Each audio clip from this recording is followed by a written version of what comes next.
और अब खबरें तफसील से। SIA ने जिला अनंतनाग में जमात इस्लामी के खिलाफ बड़ी कार्रवाई की है। SIA ने जमात इस्लामी के 11 जायदादों को जब्त कर लिया है। इस तरह SIA की कार्रवाई मंजर-ए-आम पर आ गई। आपको बता दें कि रवां माह का ये दूसरा ऑपरेशन है। तफसीलात के मुताबिक अनंतनाग समेत श्रीगुफवाड़ा, बिजबहाड़ा, औरनिया, अनंतनाग ईस्ट और दीगर कई इलाकों में जायदादों को जब्त किया गया है, जिसमें एक रिहायशी मकान, शॉपिंग कॉम्प्लेक्स, ज़रई अराजी, दफातर और मेवा बागात भी शामिल हैं। SIA की जानिब से जारी करदा एक प्रेस रिलीज में बताया गया है कि वादी में जमात इस्लामी से मुंसलिक 188 जायदादों की मजीद निशानदेही अमल में लाई गई है। आज अनंतनाग में 90 करोड़ की जायदादों को अटैच किया गया है। SIA ने इस तरह की कार्रवाइयों का दिफा करते हुए कहा है कि दहशतगर्दी को तक़वियत देने की किसी भी कोशिश को नाकाम बनाया जाएगा ताकि अमन और कानून की सूरत हाल को बहाल रखा जा सके।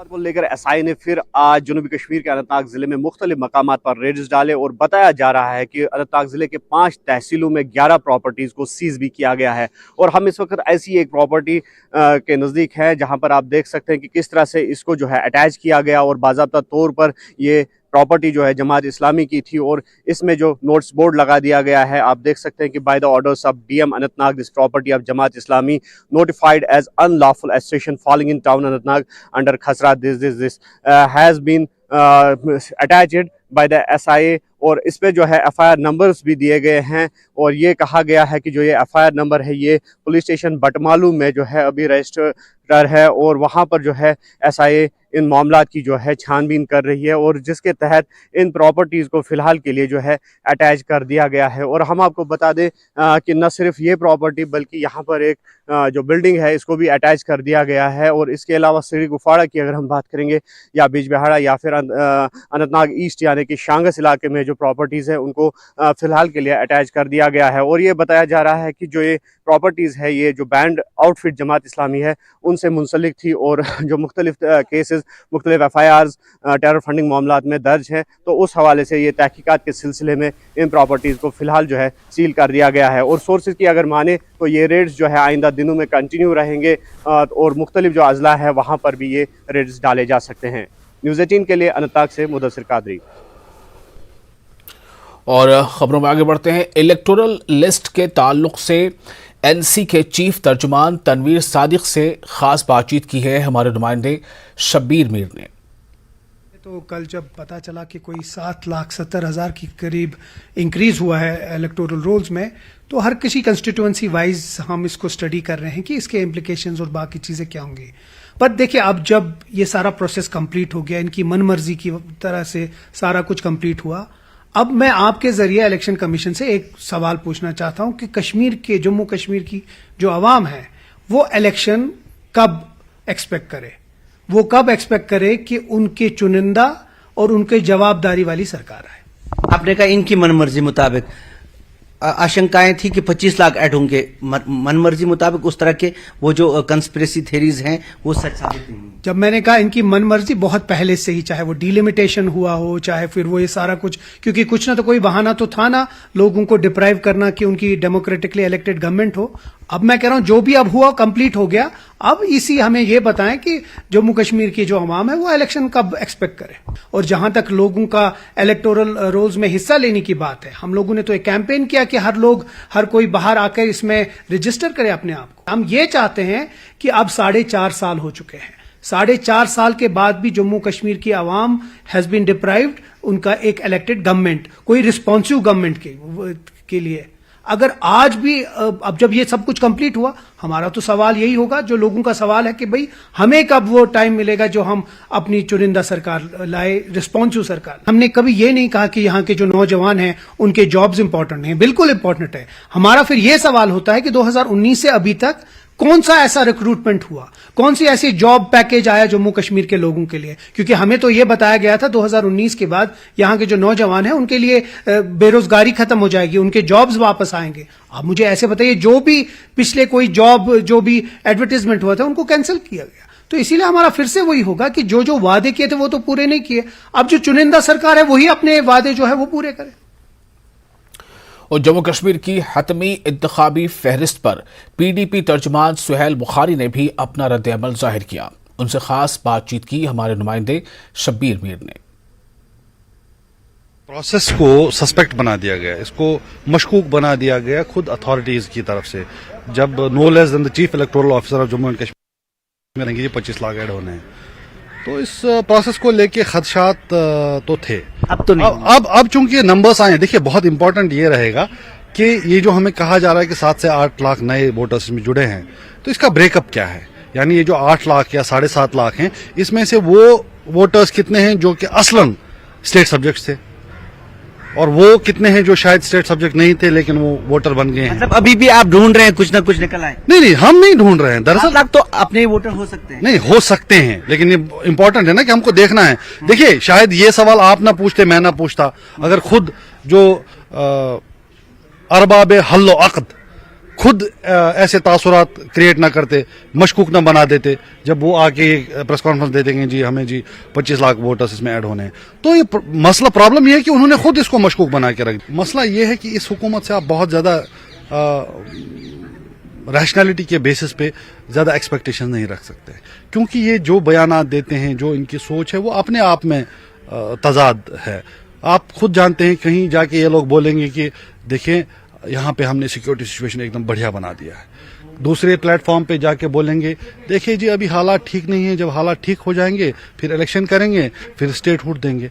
तो ये खुद ही क्लियर नहीं है, या तो इनको पता है और झूठ बोल रहे हैं। तो ऐसे हालात में एक हुकूमत वक्त जिसने जम्मू कश्मीर के अवाम के हुकूक सल्ब किए हैं, जमहूरी आईनी, उनसे कोई रैशनल एक्सपेक्टेशन रखना तो मुझे नहीं लगता सही बात है, खासकर उन लोगों के लिए, आप और मेरे जैसे लोगों के लिए, जिनको पता है कि इनका तौर तरीका कैसा रहा है ऑन ग्राउंड। देखिए, हम जिस एजेंडे को लेके चल रहे हैं, जो हमारा मंशूर है, वो न सिर्फ आज के जम्मू कश्मीर के अवाम बल्कि आने वाली पौधों और नस्लों की जो बात है उसकी बात करती है। मुझे लगता है कि ये कहना कि PDP सिर्फ 370 की बात करती है, ये नाइंसाफी है और गलत है, ये गलत बयानी है। 370 की हम बात करते हैं, हमारे लिए बहुत अहम है। हम तो जम्मू कश्मीर के मसले के रेजोल्यूशन की भी बात करते हैं, लेकिन हम साथ ही जो issues of day to day governance हैं, जिनका लेना देना हमारी रोजमर्रा की जिंदगी से है, चाहे उसमें हमारे नौजवानों की जो एम्प्लॉयमेंट हो, जो यहाँ की इकोनॉमी हो, जो यहाँ की डेवलपमेंट हो, हम उसको भी एक अहम जुज मानते हैं। और अपनी पार्टी के सीनियर लीडर का कहना है कि जम्मू कश्मीर में आने वाले इंतखाबात में नए वोटरों को शामिल करना तमाम सियासी जमातों के लिए एक बड़ा चैलेंज होगा। शुरू में कहा जा रहा था कि 25 लाख वोटर शामिल हो चुके हैं, लेकिन अब आखिरकार हकीकत सामने आ ही गई है। तो आज मुझे नहीं लगता है कहीं वो जो यहाँ उकसाया गया था 25 लाख ऐड होंगे, अल्लाह का शुक्र है कोई ऐसा चीज नहीं हुआ है, और ये तो नॉर्मल है। मुझे लगता है बिल्कुल बिलो नॉर्मल में ये 3 साल के बाद हुआ। इसमें कवरेज जो फोटो आइडेंटिटी कार्ड्स की है 99.9% है, तो कोई शक की गुंजाइश अब नहीं रहती है कि कोई बाहर का वोटर ऐड किया गया है। तो मैंने तो उस वक्त भी आपको कहा था कि शायद जो लोग कोशिश कर रहे हैं पैशन से अरोज करने की, वो गलत चीज पे कर रहे हैं, ऐसी कुछ बात नहीं है। और शायद इस इलेक्टोरल रोल से वो किस्सा सब खत्म हो गया। और मैंने जैसे आपको पहले भी कहा था कि we have taken it up, और जैसे से उस वक्त स्टेट गवर्नमेंट और सेंट्रल गवर्नमेंट ने एश्योर किया था कि कोई आउटसाइडर यहाँ ऐड नहीं होगा।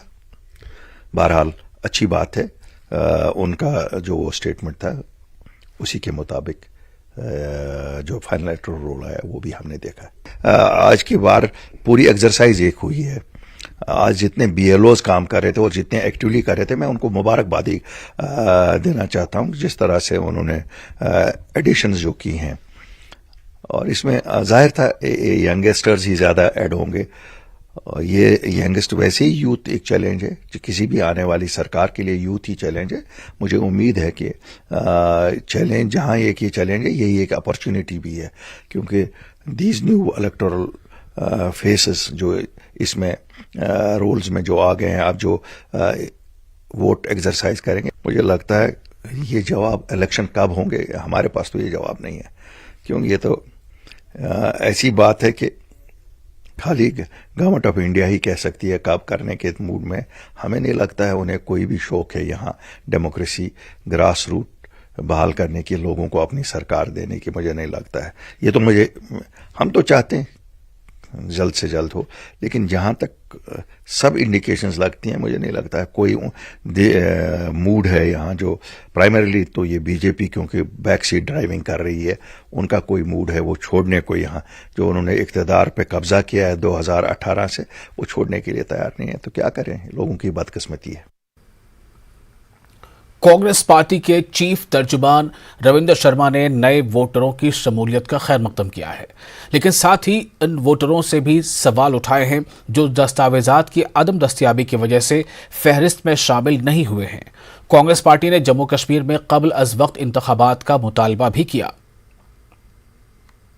चार्ट तो दायर किए गए थे कि 25 लाख वोटर जो है वो सरकार ने कहा था बनेंगे, चीफ इलेक्टोरल ऑफिसर ने कहा था, जिससे बहुत बड़ा प्रेशर बना और all parties, all non BJP party जो है वो इसका विरोध कर रही थी और जम्मू में भी बहुत बड़ा विरोध हुआ, जिसके होते 11,28,000 लोग नए ऐड हुए हैं। अब संख्या 7,72,000 इसलिए है कि 3.5 लाख के करीब वोटर जो है वो डिलीट हुआ है, क्योंकि आधार लिंकेज की वजह से मुझे लगता है इतनी बड़ी संख्या में डिलीट नहीं होता। अभी हम इसको एग्जामिन करेंगे पूरी तरीके से, क्योंकि अभी डिटेल्स कॉन्स्टिट्यूंसी वाइज मालूम नहीं है कि क्या बाहरी लोग या उस तरह के लोग जो है उनको ऐड किया गया है या नहीं किया गया, कितनी संख्या में हुआ है। लेकिन कुल मिलाकर के एक एक्सरसाइज जो है वो प्रेशर के अंदर हमें लगता है कि उतना बड़ा संख्या में बढ़ी नहीं गई, क्योंकि बीजेपी भी पूरी तरह से समर्थन कर रही थी इलेक्शन कमीशन और इस बयानात का, लेकिन वो एग्जीक्यूट नहीं हुआ। डीसी जम्मू ने भी एक आर्डर निकाला था, लेकिन उसको भी एग्जीक्यूट करने में उनको परेशानी इसलिए है कि बीजेपी का कहना है कि एक स्लैब है उन ताकतों पे जिन्होंने सवालिया निशान उठाए थे। ये तो सवालिया निशान इसलिए उठाए थे कि 25 लाख का आंकड़ा चीफ इलेक्टोरल ऑफिसर ने दिया था, ये पॉलिटिकल पार्टी ने नहीं लगाया था। और बीजेपी ने जंप करके जैसे SRO 202 का समर्थन करते थे और बाद में SRO 202 विड्रा हो गया या अमेंड हो गया, बीजेपी को या तो पता नहीं होता और बीजेपी ही उसका समर्थन कर रही नहीं। युवाओं को मतदान का अधिकार जो है राजीव गांधी जी ने दिया था 21 से 18 साल, ये आपको याद होगा, और युवाओं को वोटिंग राइट जो है कांग्रेस पार्टी ने दिया है 18 साल। अच्छी बात है, 3 लाख के करीब 18 से 19 साल के बीच के लोग जो है वो ऐड हुए हैं, वो तो जायज़ ही डिलीट हुए होंगे, मैं ये नहीं कह रहा। लेकिन चूंकि कई बार दो जगह भी वोटर हो सकते हैं, मैं जम्मू में भी हूँ, सुंदरबनी में हो सकता है ऑटोमेटिक, अब आधार से वो पता लग गया कि 2 जगह आदमी क्योंकि खुद भी वोटर बना सकते हैं, इसलिए कुल आंकड़ा मेरा मानना है 11,28,000। जम्मू कश्मीर के साबिक नायब वज़ीर आला कविंदर गुप्ता ने कहा है कि नए वोटरों की शमूलियत यकीनी तौर पर उन कुव्वतों के मुंह पर तमाचा है जिन्होंने हदबंदी के अमल पर सवाल उठाया था। उन्होंने इंतखाबी फहरिस्त में नौजवान वोटरों की शमूलियत का भी खैर मकदम किया है और उम्मीद जाहिर की है कि नए वोटर जम्मू कश्मीर में होने वाले असम्बली इंतखाबात में अहम किरदार अदा करेंगे।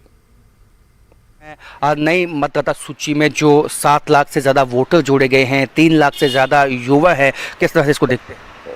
देखिए, डिलिमिटेशन प्रोसेस के बाद ये जो वोट बनाने की प्रक्रिया शुरू हुई थी, तो स्वाभाविक बात है कि पिछले 4 सालों में जब सितंबर 2018 में इसका पहले इसको ये जो अपनी लिस्टें हैं इनको इशू किया गया था, आज 4 साल बाद जब हुआ है तो 10% के लगभग वोटर्स बढ़े हैं।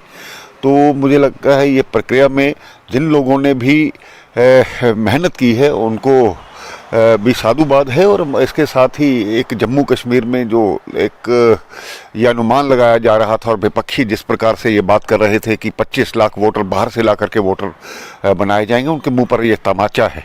बार बार इस प्रकार से लोगों को गुमराह करना, और मैं ये भी कहूँगा कि बाहर से बिहारी और ये आकर के बस जाएंगे, इस प्रकार की घटनाओं ने कहीं ना कहीं टारगेट किलिंग्स को बढ़ावा देने का काम किया है। ये राजनीतिक पार्टियां उन चीज़ों की दोषी है। युवा शक्ति जो है इसमें जो अब नए वोटर्स आए हैं वो कितना अहम होने वाले हैं आने वाले इलेक्शन में? देखिए, स्वाभाविक बात है कि इस भारतीय लोकतंत्र में एक इच्छा रहती है कि जो नए वोट 18 साल के बनते हैं तो उनको वोट डालने का। और आज जिस प्रकार से प्रधानमंत्री मोदी जी के नेतृत्व को लेकर के युवाओं में एक बहुत बड़ा जोश है, मुझे लगता है उससे भी एक अच्छा मैसेज जाएगा। सेक्स रेशियो में भी इजाफा हुआ है, वो ठीक हुई है, बेहतर हुई है। हाँ, 924 से 948 का जो अनुपात था वो बड़ा है। ये जो भारत में बेटी बचाओ बेटी पढ़ाओ और इस प्रकार की जो एक मुहिम चल रही है उसको भी मुझे लगता है कहीं ना कहीं लाभ होगा। ब्रेक के बाद एक बार फिर आपका स्वागत है। आप देख रहे हैं Kashmir news. Youth national conference के सदर सलमान सागर ने एसएमसी मेयर जुनैद मत्तू के हालिया इल्जामात की तरदीद करते हुए कहा है कि वो इस मामले में जुनैद मत्तू को जवाब देना मुनासिब नहीं समझते हैं। अनंतनाग में यूथ एनसी की मीटिंग में शिरकत के बाद सलमान सागर ने कहा कि इन्हें मेयर की कुर्सी पर बैठने का कोई शौक नहीं है और न ही एसएमसी के डिप्टी मेयर से एनसी का कोई ताल्लुक है।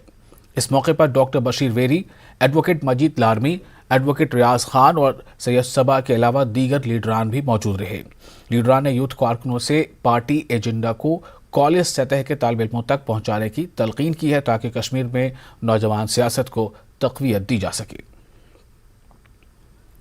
मेयर का जहाँ तक सवाल है, ऐसा कोई मेरा इरादा नहीं है, क्योंकि हमारी मेजॉरिटी नहीं है वहाँ। मैं वहाँ एक आदमी हूँ, एक हमारा इलेक्टेड कॉर्पोरेटर एक ही है वहाँ। और जहाँ तक बीजेपी का सवाल है, मैं नहीं समझता कि मुझे ज़्यादा इसमें जाना चाहिए, क्योंकि वो सत्यपाल मलिक जी ने पहले ही बोला था मेयर कौन बनेगा, और राम माधव जी ने भी कहा था कि मुबारकबाद राम माधव जी ने भी दी थी। तो ऐसा कोई मसला नहीं है कि यहाँ हम वापस रिस्पॉन्ड नहीं कर सकते, लेकिन मैं समझता नहीं कि कुछ लोग रिस्पॉन्ड करने के लायक वो डिजर्व करते हैं यहाँ से रिएक्शन। चलिए, let's see, time will say कि आने वाले वक्त में क्या होगा। बाकी बीजेपी के साथ अलायंस किनका है, बीजेपी दिल्ली में किनको बनाती है, वो ये भी अच्छा जानते हैं और बीजेपी भी अच्छी जानती है। आपके डिप्टी मेयर पर भी उंगलियां उठी। डिप्टी मेयर नेशनल कॉन्फ्रेंस से एज सच नहीं है, और डिप्टी मेयर जो है वो एक इंडिपेंडेंट है वहाँ, और नेशनल कॉन्फ्रेंस का एक ही इलेक्टेड कॉर्पोरेटर है, दैट्स मी। तो अगर एक आदमी से डिप्टी मेयर बनता है फिर वो हमारा है, अगर एक आदमी नहीं बना सकते फिर हमारा नहीं। मरकजी वजीर डॉक्टर जितेंद्र सिंह ने कटरा में ई गवर्नेंस कॉन्फ्रेंस का इफ्तिताह किया। इस मौके पर खिताब करते हुए डॉक्टर जितेंद्र सिंह ने कहा कि कटरा टाउन में कई तब्दीलियां आई हैं। इन्होंने कहा कि तमाम पंचायत हलकों में ई गवर्नेंस मुतारिफ कराया जाएगा। ई गवर्नेंस के जरिए कामों में तेजी आएगी। मरकजी वजीर ने कहा कि इससे करप्शन का खात्मा होगा। मरकजी वजीर ने कहा कि कटरा में वंदे भारत ट्रेन का आगाज किया गया है। डॉक्टर जितेंद्र सिंह ने कहा है कि कटरा एक्सप्रेसवे का काम जारी है और इससे कटरा और दिल्ली के बीच फासला कम हो जाएगा। वर्षों में प्रधानमंत्री श्री नरेंद्र मोदी जी के मार्गदर्शन में और उनके हस्तक्षेप से अनेकों प्रशासनिक सुधार लाए गए हैं इस देश में, और अधिकतर वो टेक्नोलॉजी ड्रिवन है। टेक्नोलॉजी का पर्याप्त भरपूर उपयोग करते हुए कई नए सफल प्रयोग हुए हैं। जिस प्रकार से कि सीपी ग्राम्स का जो हमारा ग्रीवेंस सेल है उसका पोर्टल बन गया, उसको सेंट्रलाइज किया गया, और मुझे खुशी है ये कहते हुए कि जम्मू कश्मीर भी उसमें इंटेग्रेट हो गया। पेंशन्स को लेकर के टेक्नोलॉजी का उपयोग करते हुए जो जीवन प्रमाण पत्र देना पड़ता था बुजुर्गों को, उस दुविधा को उनसे हटाते हुए पहले तो हमने शुरू किया था कि डिजिटल पत्र बन जाए बायोमेट्रिक के आधार पर, लेकिन चूंकि लाइफ स्पैन अब हिंदुस्तान में बढ़ता जा रहा है तो 75-80 वर्ष की उम्र के बाद हाथ की उंगलियों में फर्क आना शुरू हो जाता है, हाथ के निशानों में, उंगलियों के निशानों में। तो हम भारत सरकार में शायद पहला विभाग था हमने जहां के फेस रिकग्निशन टेक्नोलॉजी का उपयोग किया। मात्र अपने मोबाइल के अंदर चेहरा देखना, कैमरा के मीडियम से आधार से लिंक होकर के केवल और केवल 60 सेकंड के भीतर मुतल्लिका बैंक तक वो जीवन प्रमाण पत्र पहुंच जाता है, उस व्यक्ति के जीवित होने का प्रमाण। तो इस प्रकार से अनेकों ऐसी टेक्नोलॉजियां। और दूसरा ये भी है यहाँ पर इस कॉन्फ्रेंस के करने का एक महत्व ये भी है कि हमने 5-6 वर्षों से एक अपने लिए एक जिम्मेवारी ली थी कि इस तरह की अधिकतर कॉन्फ्रेंसेस दिल्ली राजधानी में हुआ करती थी, उनको वहां से निकाल करके देश के भिन्न भिन्न क्षेत्रों में ले जाया जाए। तो इस प्रकार की कॉन्फ्रेंस हमने पश्चिम में मुंबई में की, दक्षिण में हैदराबाद में की, पूर्वोत्तर में ईटानगर, पूर्व में भुवनेश्वर, और अब जम्मू कश्मीर कटरा वैष्णो देवी। और इसलिए भी कि बहुत सी आधुनिक टेक्नोलॉजी स्टार्टअप्स के साथ जुड़ी हुई है, और ये वो क्षेत्र है जहां एग्रीटेक स्टार्टअप्स का, लेवेंडर एंटरप्रेन्योरशिप का अपार संपत्ति छिपी हुई है। लेकिन हमारी टेक्नोलॉजी तो आ गई, टेक्नोलॉजी बदल भी रही है, टेक्नोलॉजी अपना भी रहे हैं, लेकिन माइंडसेट बदलने में देरी लग रही है, जिसमें हमें मीडिया का, समाज के सब वर्गों का सहयोग चाहिए, ताकि सरकारी नौकरी की मानसिकता से निकल करके ये जो नए विकल्प आए हैं, जिसमें रोजगार के भी साधन हैं, जो आने वाले भविष्य के 25 वर्षों में जिनका महत्व भी रहने वाला है, उस तरफ लोगों को जागरूकता भी। इलेक्टोरल रोल्स कंप्लीट हो गए कल, क्या इलेक्शन की तैयारी है, इलेक्शन होंगे? नहीं, वो तो इलेक्शन कमीशन बता सकता है, वो तो हमारा विषय नहीं है। लेकिन हाँ, जिस पार्टी से हम संबंध रखते हैं, हम 24/7 है, कभी भी कोई भी इलेक्शन करा दीजिए, हम तैयार। डॉक्टर जितेंद्र सिंह ने NAEG स्कीम 2022 के तहत 18 ई गवर्नेंस इक़दामात के 5 जुमलों के तहत ई गवर्नेंस के लिए कौमी अवार्ड पेश किया। ये अवार्ड्स उन महकमों के अहदेदारों को दिए गए जिन्होंने मुल्क भर में मुतल्लिका महकमों में ई गवर्नेंस मुतारिफ कराया है। जम्मू कश्मीर को भी गोल्ड अवार्ड और 5 लाख रुपए बतौर इनाम मिले हैं। काश स्कीम के तहत ई लर्निंग का तस्वुर मुतारिफ करवाने पर जम्मू कश्मीर को अवार्ड से नवाजा गया है। क्लासरूम्स जो हैं बंद थे, उस वक्त हमने कहा कि ऐसा इनिशिएटिव लिया जाए जिसमें एक वर्चुअल टीचर बच्चों के सामने नजर आए। तो ये गेमिफाइड लर्निंग का कंसेप्ट था, गेमिफिकेशन ऑफ लर्निंग, कि आप पढ़ें और आपको पढ़ते हुए इंटरेक्टिव तरीके से एक डैशबोर्ड के जरिए आपको मालूम हो। और ये कंसेप्चुअल क्लैरिटी पर फोकस करता है और ये इंश्योर करता है कि हर बच्चे का अपना अपना जो डैशबोर्ड है उस पर बच्चे के हर लेसन पढ़ने के बाद स्टूडेंट्स जब लेसन पढ़ लेते हैं उसके बाद पेरेंट्स भी देख सकते हैं कि क्या परफॉर्मेंस है। तो हमने ऐसा कुछ सॉफ्टवेयर प्रोडक्ट्स बनाए हैं, सॉल्यूशंस बनाए हैं, जिससे कि अगर कुछ भी अप्रिय घटना घटती है तो अपने आप ही अलर्ट जाता है। ये एक हुआ। दूसरी प्रॉब्लम है कि मान लीजिए कोई घटना घट गई है, अप्रिय घटना घट गई है, उसके बाद आमतौर पर जो पुलिस एजेंसीज है, सिक्योरिटी एजेंसीज है, वो क्या करती हैं कि उस एरिया के सारे सिक्योरिटी कैमराज से पिछले 3-4 दिन के जो वीडियोज हैं वो इकट्ठा करते हैं और ऐसे 100, 200, 300 घंटे हो जाते हैं वीडियोज में। और वो एक ह्यूमन, एक मनुष्य बैठकर उसको देखता है कि अरे कहीं कुछ ऐसी आपत्तिजनक सिचुएशन तो नहीं है। तो हमारा सॉल्यूशन क्या करता है कि आप उसमें सर्च डाल सकते हो, भाई येलो रंग की कमीज पहनकर एक व्यक्ति जो है घुसा था और उस पर संदेह है, तो आप पूरे 100 घंटे 200 घंटे के वीडियो में आप वो सर्च कर सकते हो। कमर्शियल ग्रेड में लेके आने के लिए, उसको कमर्शियली यूजफुल बनाने के लिए कम से कम समय लगे और कम से कम खर्चे में काम बन जाए, ये हमारा योगदान रहता है। और हमने जो अभी ये चीज़ें बनाई हैं पूरी तरीके से इंडिजीनियस, और 3 या 4 जो विशाल जी ने बताया, 3-4 लाइन ऑफ वर्टिकल्स है जिसमें हमारा artificial intelligence based video analytics technology का इस्तेमाल हो रहा है। और इससे हम बहुत सारी सेफ्टी, सिक्योरिटी और कंप्लायंस के इश्यूज को हम सॉल्व कर रहे हैं। यहाँ पे पहाड़ों में आप देखते हैं कि दूर दराज के एरिया पे पहुँचना बहुत मुश्किल है। ऐसे ही उत्तर प्रदेश में कुछ कोने के इलाके हैं। उत्तर प्रदेश बहुत बड़ा स्टेट है। सोनभद्र से लेकर मेरठ तक 1000 किलोमीटर से ज़्यादा स्पैन है, लाखों गांव हैं हमारे पास। तो ऐसे में दूर दराज तक आखिरी गांव तक पहुंचना वो टेक्नोलॉजी से ही संभव है। तो ऐसे में चिकित्सा सेतु ऐप ने और ऐसे और ईजाद ने बहुत मदद। ब्रेक के बाद एक बार फिर आपका स्वागत है। आप देख रहे हैं कश्मीर न्यूज। PM पैकेज के मुलाजमीन ने जम्मू में अपने मुतालबात के हक में एहतजाजी मार्च किया। एहतजाजी मार्च कैनाल रोड से शुरू होकर प्रेस क्लब जम्मू पर इख्तिताम पजीर हुआ। मुजाहिरीन ने नंगे पांव मार्च किया। PM पैकेज के मुलाजमीन वादी कश्मीर में सिक्योरिटी की सूरत हाल बेहतर होने तक जम्मू में रिलीफ कमिश्नर के दफ्तर को मुंतकिल करने और मुंसलिक करने का मुतालबा कर रहे हैं।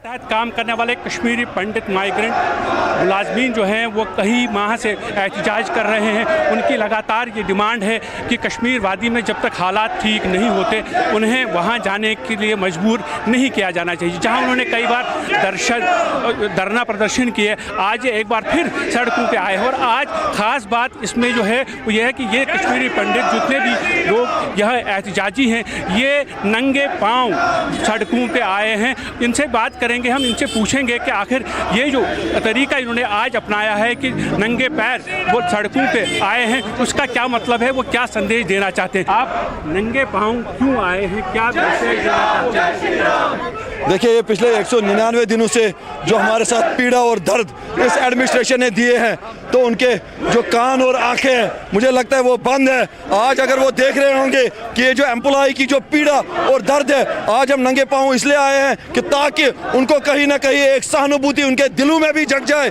कि ये कश्मीरी पंडित आखिर मांग क्या रहा है। किस तरह की प्रॉब्लम्स हैं कश्मीर वैली में, आप क्यों नहीं जाना चाहते हैं? क्या सर, हमने ऑलरेडी 15 साल कश्मीर में जॉब कर चुके हैं और हम 15 साल जो हमने एक एक्सपेरिमेंट के तहत कश्मीर गए, वहाँ पे हम सिविल सोसाइटी के साथ रहे, लेकिन जो ये टारगेट किलिंग्स के बाद, जो ये 2019 में अगस्त की टारगेट किलिंग के बाद हम वहाँ पे एम्प्लॉयज, चाहे वो कश्मीरी पंडित एम्प्लॉयज हो, नॉन पीएम पैकेज एम्प्लॉयज हो या डोगरा एम्प्लॉयज हो, वो काफ़ी खौफ में है। उनके पास कोई रहने की सिक्योर अकोमोडेशन नहीं है। वो इस नॉन सिक्योर एटमॉस्फेयर में और नॉन रेजिडेंशियल प्लेसेस में नहीं रहना चाहते हैं। हम कह रहे हैं कि हमें टेम्परेरी बेस पर रिलोकेट किया जाए और एक कंप्रेहेंसिव रोड मैप बनाया जाए सारे कश्मीरी पंडितों को कश्मीर में बसाने का। उसके बाद मैंने खुद मेमोरेंडम दिया है एलजी साहब को। जाहिर है कि जिस तरह से ये कह रहे हैं, उनका कहना है कि खौफ का माहौल है, डर का माहौल है और वो तब तक नहीं जा सकते जब तक कि वहाँ सिक्योरिटी के पुख्ता इंतजामात ना हो।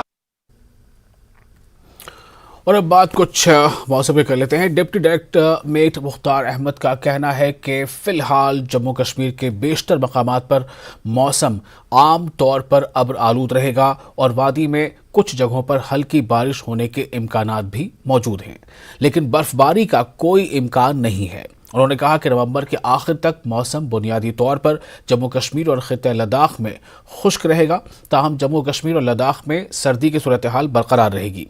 श्रीनगर में जुमे को मौसम की सर्द तरीन रात रिकॉर्ड की गई। श्रीनगर में गुज़िश्ता रात 0.8 डिग्री सेंटीग्रेड के मुकाबले में आज कम अज़ कम -1.4 डिग्री सेंटीग्रेड रिकॉर्ड किया गया। महकमा मौसमियात ने जम्मू कश्मीर में अगले 24 घंटे के लिए बुनियादी तौर पर खुश्क मौसम की पेशगोई की है और कहा है कि इस महीने के आखिर तक मौसम में कोई ख़ास तब्दीली मुतवक्किल नहीं है। पेशनगोई है लगभग 4 दिसंबर तक जो है मौसम जो है अमूमन खुश्क रहने के इम्कान हैं, पूरा ड्राई रहेगा पूरे जम्मू कश्मीर और खित्ते लद्दाख के अंदर। और 30 के आसपास थोड़ा सा क्लाउडी हो सकता है, लेकिन प्रेसिपिटेशन के चांसेस बहुत ही कम हैं। तो ओवरऑल 4 तारीख तक कोई सिग्निफिकेंट वेदर सिस्टम नहीं है through out Jammu Kashmir and Ladakh. लेकिन इस बीच दर्जा हरारत में काफ़ी ज़्यादा गिरावट आई है, खासकर जो मिनिमम टेम्परेचर है। यहाँ वादी के मैदानी इलाके हैं, यहाँ पे भी दर्जा हरारत जो है माइनस में चला गया है और -1.4 के आसपास आज श्रीनगर में रिकॉर्ड किया गया। बाकी जो हिल स्टेशन हैं, खासकर पहलगाम, गुलमर्ग, सोनमर्ग, इन सारे एरियाज़ में -4 -5 के आसपास ऑलरेडी चल रहा है। अगर खित्ते लद्दाख की बात करेंगे तो -18 के आसपास ज़ांस्कर वैली के अंदर दर्जा हरारत पिछले 1 हफ्ते से लेकर 10 दिन से चल रहा है कंटिन्यूसली और कमिंग डेज में और सर्दी बढ़ सकता है खित्ते लद्दाख के अंदर भी। यहाँ वादी की अगर हम बात करेंगे, दर्जा हरारत इससे पहले भी -3 -4.5 तक भी टच किया है नवंबर के महीने में 2016 2020। और इस साल भी अभी इतना ज़्यादा ठंड जिस हिसाब से होना चाहिए हुआ नहीं है, तो दर्जा हरारत मामूल से आधा 1 डिग्री नीचे ही है। तो ओवरऑल कमिंग डेज में और थोड़ा सा माइनस में इजाफा होगा। और विंटर का जो पीरियड है, अभी जो पीक विंटर पीरियड है, खासकर चिलाई कलान 21 दिसंबर से लेकर एंडिंग जनवरी तक, वो पीरियड जो है अभी आना बाकी है। तो लास्ट वीक ऑफ दिसंबर में अभी फ़िलहाल दर्जा हरारत -2 तक भी गिर सकता है ड्यूरिंग नेक्स्ट 3-4 डेज में। लोगों को थोड़ा सा एहतियात बरतना होगा, खासकर जो ट्रैवल करते हैं श्रीनगर लेह नेशनल हाईवे या कुपवारा के जो हायर रीच, खासकर माचिल, कैरन, टंगडार सेक्टर में ट्रैवल करते हैं, या बांडीपोरा के गुरेज तिलेल या मोगल रोड, सिंथन पास, इन सारे एरियाज से लोग जो ट्रैवल करते हैं उनको थोड़ा सा एहतियात रखना होगा, क्योंकि फिसलन के वाक़यात अक्सर होते हैं और जिसकी वजह से छोटे मोटे एक्सीडेंट्स हो जाते हैं स्लिपरी कंडीशंस की वजह से। तो लोगों को थोड़ा सा एहतियात रखना होगा। प्रॉपर वेंटिलेशन जब भी गैस बुखारी जलाते हैं, और सोने से पहले बिल्कुल लाजमी जो है उन चीज़ों को बंद करके सोएं, क्योंकि ऐसा खुदा न खास्ता ऐसे वाक़यात से हम बच पाएँ। उम्मीद करते हैं कि इंतज़ामिया इस बार मुतरक़ हो चुकी होगी और उन्होंने इस सिलसिले में तमाम तरह इंतज़ामात किए पेशगी में किए गए होंगे। जो वाफर मिकदार में चीज़ें हैं उनको स्टॉक किया गया होगा, ताकि लोगों को मसाइल मुश्किलात का सामना न करना पड़े। सर्दी तो बहुत आ रही है, बस कुछ दिनों से ज़्यादा आ रही है। अगर बर्फ़ पड़ेगा तो सर्दी कम हो जाएगी। हम यही लोगों को कहते हैं कि गर्म कपड़े पहनो और एहतियात से सुबह शाम, मतलब सुबह को देर से मतलब बाहर निकलो और शाम को जल्दी वापस घर जाओ, क्योंकि सर्दी बहुत बढ़ रही है। आगे बढ़ते हैं। पीडीपी के सीनियर लीडर और बीरवा के ब्लॉक सदर मुश्ताक अहमद मीर ने आज पीपल्स डेमोक्रेटिक फ्रंट में शमूलियत अख्तियार कर ली और इनके साथ पंचायत के कुछ मेंबरान ने भी पीपल्स डेमोक्रेटिक फ्रंट में शमूलियत अख्तियार की है। इनका श्रीनगर के दफ्तर में पार्टी सदर यासीन हकीम ने खैर मकदम किया है। इस मौके पर यासीन हकीम ने जम्मू कश्मीर की नए वोटर लिस्ट के बारे में भी बात की। करान थे और उनका ब्लॉक प्रेसिडेंट और कुछ सरपंच साहिबान मेंबरान पंचायत के, उन्होंने बाज़ाब्ता तौर आज इलाकाई मफाद को मद्देनज़र रखते हुए पीडीएफ में शमूलियत की। ये मुश्ताक अहमद साहब है, मुश्ताक अहमद मीर साहब यहाँ के ब्लॉक प्रेसिडेंट थे पीडीपी के। आज इन्होंने अपने साथी समेत, जिनमें सरपंच साहिबान भी है, मेंबर पंचायत भी है और दीगर मोअज़्ज़िज़ीन भी है, नौजवान भी है, बुज़ुर्ग भी है, बाज़ाब्ता तो सारे यूनिट ने ही आज पीडीएफ में ज्वाइन किया।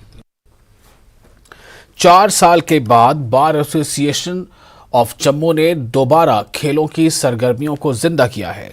जम्मू में वकला के लिए एक क्रिकेट टूर्नामेंट का इनेकाद किया गया। इस दौरान एडीजीपी जम्मू मुकेश सिंह ने खिलाड़ियों से मुलाकात की। उन्होंने खिलाड़ियों से खुद को तंदुरुस्त रखने के लिए खेलों की सरगर्मियों में बढ़ चढ़कर हिस्सा लेने की तरगीब दी।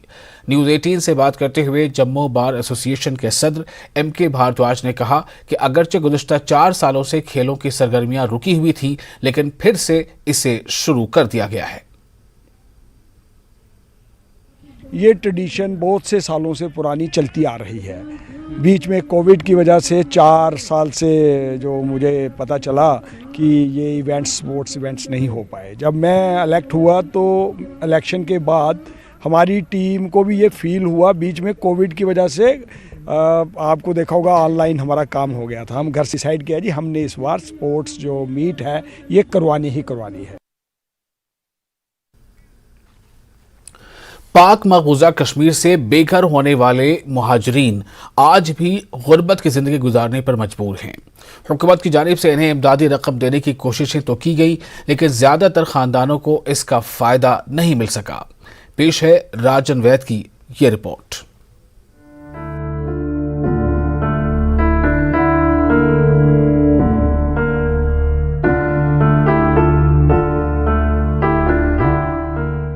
ये हैं अमरनाथ और इनका खानदान जो पिछले 70 सालों से गुर्बत की जिंदगी गुजार रहे हैं। 70 साल कबल अमरनाथ और इनका खानदान पाक मकबूजा कश्मीर से बेघर होकर जम्मू पहुंचे थे। इन्हें उम्मीद थी कि यहाँ की हुकूमत इनके लिए कुछ सोचेगी, लेकिन इनका इंतजार खत्म होने का नाम नहीं ले रहा है। अमरनाथ और इनकी बीवी कोई काम नहीं करते। इनके 2 बच्चे हैं, लेकिन वो भी बेरोजगार हैं। क्या है इनकी कहानी, सुनिए खुद इनकी जुबानी। वो यादां तो आउंदियां रहनियां मर्दां तक, अखां विच ओह यादां तो आउणियां ने, पर किसे ही फिरदे हुंदे हां, के करदे हुंदे हां। ते अज उत्थे पानी है जी, बस पानी की आखना चाहते सरकार की की आखना चाहते सरकार सानू दिंदी कख नहीं, तो क्या आखा, कोई देवे तो आना नहीं है, बिल्कुल नहीं, कुछ नहीं है। जैसे आए थे वैसे ये हैं। घर देखकर ही पता चल जाता है कि इनको कुछ मिला या नहीं मिला। अमरनाथ का खानदान वाहिद खानदान नहीं है जो नक्ल मकानी का शिकार हुआ है। पाकिस्तान मकबूजा कश्मीर के बहुत से ऐसे खानदान हैं जो अब भी बहुत से मसाइल का सामना कर रहे हैं, जिन्हें यकीन दहानियां तो मिली, लेकिन कुछ भी ठोस नहीं मिला। BK दत्ता एक बेघर खानदान के सरबराह हैं जो इस हकीकत की तस्दीक कर रहे हैं। जिस पर बीती हो वही बता सकता है। जिन लोगों की ज़मीनें वहाँ पे आज उस ज़मीन की या प्रॉपर्टी की कीमत अरबों रुपए कह सकते हैं, करोड़ों रुपए कह सकते हैं। आज वो यहाँ पे जो बशीर हैं, जैसे हमारे श्री अमरनाथ जी हैं, इनकी हालत देख लीजिए। करोड़ों रुपए की वहाँ प्रॉपर्टी छोड़ के आए। ये मीरपुर से बेफिक्र थे, मीरपुर से रहने वाले हैं, गांव के रहने वाले हैं। आज वहाँ डैम बन चुका है।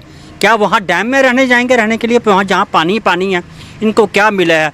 आज तक इनको जो सरकार की तरफ से रिलीफ मिली थी 5.5 लाख रुपए, वो आज तक नहीं इनको मिल सकी। दूसरी जानिब पाकिस्तान मकबूजा कश्मीर से ताल्लुक़ रखने वाले पनाह गुज़ीनों के रहनुमा राजीव चुन्नी का कहना है कि आज भी ऐसे ख़ानदान हैं जो 70 साल से इस उम्मीद पर जी रहे हैं कि इनके साथ इंसाफ होगा, जिनमें से कई लोगों की उम्मीदें अब टूटने लगी हैं। जो लाखों करोड़ों रुपए की प्रॉपर्टी अपनी पीछे छोड़ के आए हैं और सरकार का ये कहना कि एक दिन वो इलाका खाली कराएंगे और आप लोगों को आपके घरों में पुनः वापस भेजेंगे, ये एक मजाक है। मैं समझता हूँ जब तक इन लोगों को वापस भेजा जाता है एक सहारा दिया जाना चाहिए था, एक ऑक्सीजन लगा देनी चाहिए थी ताकि कोई आदमी बच जाता, ज़िंदगी चलती रहती। अमरनाथ की फैमिली को 70 साल से ज़्यादा का समय हो चुका है जब ये मीरपुर से जम्मू आए थे, लेकिन आज तक इनके हालात में ज़्यादा बदलाव नहीं हुआ है। इनका कहना है इनको आज भी आस तो है हुकूमत से, लेकिन आज तक इनके साथ सिर्फ वादे हुए हैं, मिला इनको कुछ नहीं है। लेकिन जैसे कहते हैं उम्मीद पे ज़िंदगी कायम है, शायद इसी उम्मीद में आज भी ये जी रहे हैं। कैमरामैन आशू के साथ राजन वैद, न्यूज़ 18 जम्मू। देवसर के साबिक मेंबर असेंबली और DAP लीडर मोहम्मद अमीन भट्ट ने कहा है कि गुलाम नबी आज़ाद का साथ देने के लिए लोग बड़ी तादाद में शामिल हो रहे हैं और इनकी पोजीशन सियासी एतबार से काफ़ी मुस्तहकम है। अमीन भट्ट ने कुलगाम के कंड और दीगर इलाकों का दौरा किया। इस दौरान इन्होंने कई अवामी मीटिंगों से भी खिताब किया और लोगों को दरपेश मुख्तलिफ मसाइल का भी जायजा लिया। हम मजबूत है। इस देवसर कॉन्स्टिट्यूंसी बहुत बड़ी कॉन्स्टिट्यूंसी, कम से कम 250 गाँव है। ये संगम पुल से लेकर वल्टोंग नाड़ तक है, लिहाजा हम हर गांव में जाते हैं। आजकल 2-2, 3-3 गाँव में जाते हैं क्योंकि सुबह शाम सर्दी होती है, लिहाजा जोग दर जोग हमसे जुड़ जाते हैं लोग। मैं उनको मुबारक देता हूं। आज़ाद साहब के नाम पर, मोहम्मद अमीन भट्ट के नाम पर लोग इतने जुड़ते हैं, मैंने कभी नहीं देखा है अपने 20 साल 30 साल सर्विस में इतने लोग। कभी 10 बजे आते हैं रात को, कभी 12 बजे आते, कभी सुबह 9 बजे आते हैं, लोग जुड़ जाते हैं। ये पार्टी इंशाअल्लाह रहमान मजबूत होगी। आज़ाद साहब रियासत का चीफ मिनिस्टर होगा। ब्रेक के बाद एक बार फिर आपका इस्तकबाल है। डोडा पुलिस ने हज और उम्रा रवाना करने के नाम पर आवाम को धोखा देकर फरार होने वाले शख्स को 3 साल बाद गिरफ्तार किया है। पुलिस ने उत्तर प्रदेश सहारनपुर के रहने वाले टूर एंड ट्रैवल्स के मालिक मोहम्मद मुस्तफीज को गिरफ्तार कर लिया है। इसका एक साथी मफरूर बताया जा रहा है। SSP डोडा ने बताया कि मुलजिम ने 9 अफराद को मुक़द्दस सफ़र पर रवाना करने के नाम पर 33 करोड़ 50 लाख रुपयों का धोखा दिया है। पुलिस ने मामला दर्ज कर लिया है। मुलजिम को अदालती तहवील में दे दिया गया है। इसका नाम मोहम्मद मुस्तफीज़ है। ये सहारनपुर यूपी का रहने वाला है। इसका एक और साथी है कारी लियाकत। इन्होंने एक टूर एंड ट्रैवल नाम की एजेंसी खोली है, करीम टूर एंड ट्रैवल नाम की एजेंसी, और लोगों को ये चीट करते थे। हज या उम्रा पे जाने के लिए लोगों से पैसे लेते थे। 3 साल पहले डोडा के पुलिस थाना में यहाँ एक केस रजिस्टर हुआ था। उसकी कार्रवाई करते हुए हमने वो केस इन्वेस्टिगेट करते हुए चालान किया और 512 का इसका वारंट निकाला और ये फ़रार था यहाँ से। तो इसकी बड़ी तलाश जारी थी और अभी 2 दिन पहले इसको हमने पकड़ा है और इसको जुडिशल लॉकअप में भेज दिया है। इसने 9 बंदों से 33,50,000 रुपया लिया है, जो कि हज के नाम का लिया है, लेकिन उनको हज पे नहीं भेजा है, उनके साथ चीटिंग की है। तो इस सिलसिले में हमने ये केसेस पे दर्ज किया। एक इंक्वायरी कर रहे हैं। इसका एक और है जो अभी वो कारी फरार है, उसको पकड़ने की कोशिश की जा रही है। तो लोगों से मेरी अपील है कि ऐसे जो टूर एंड ट्रैवल हैं जिनको आप नहीं जानते हो, जिनकी वेरिफिकेशन आपके पास नहीं है, उनको आप कभी भी इस चीज़ जो अपना पैसा है उसको ना दें। वो फ्रॉड करते हैं और फ्रॉडस्टर से बचें। और कोई भी जानकारी चाहिए हो, पुलिस से पहले वेरिफिकेशन कराएं कि हमारे पास ऐसा बंदा आया है, ये टूर एंड ट्रैवल फलाना है, हम उसका पूरा वेरीफाई करेंगे, उनको बताएंगे, तो ऐसे वो किसी के झांके में नहीं आए। और खबर में आगे बढ़ते हैं। बारडीपुरा के चक्रेशीपुरा इलाके में वाक़ हज़रत कौसर अफ़गान नक्शबंदी रहमतुल्लाह अलैह की ज़ियारत की नज़दीक खूबसूरत जंगलाती इलाके को कूड़ेदान में तब्दील कर दिया गया है। एक जानिब जहां इस रूहानी बुजुर्ग का सालाना उर्स मनाया जा रहा है, वहीं इंतजामिया कमेटी ने अज खुद अपने खर्चे से ज़ियारतगाह के करीब डाले गए कचरे को ठिकाने लगाया। इलाके के इमाम खतीब मौलाना बशीर अहमद का कहना है कि ज़ियारतगाह से रूहानी फैज़ हासिल करने के बजाय कुछ लोग इस मुतबर्रक जगह को आलूदा कर रहे हैं। उन्होंने इंतजामिया से इस अहम मसले को जल्द हल करने की अपील की है। बांडीपोरा में कुन जाए स्कूल कह दरसगाह तमो कोर स्कूल कायम ये 10 पे 4 तक बच्चे पारान मुराजा तालीम दीनी तालीम।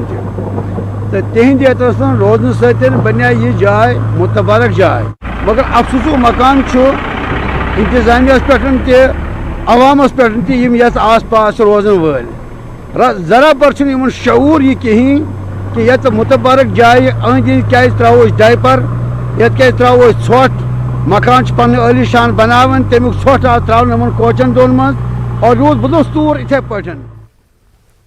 Second women inter college volleyball tournament की अख्तामी तकरीब women college MA road Srinagar में मुनक़िद हुई। एडीसी श्रीनगर सैयद हनीफ इस मौके के मेहमान खुसूसी थे। विमेन कॉलेज एमए रोड ने ये टूर्नामेंट जीत लिया।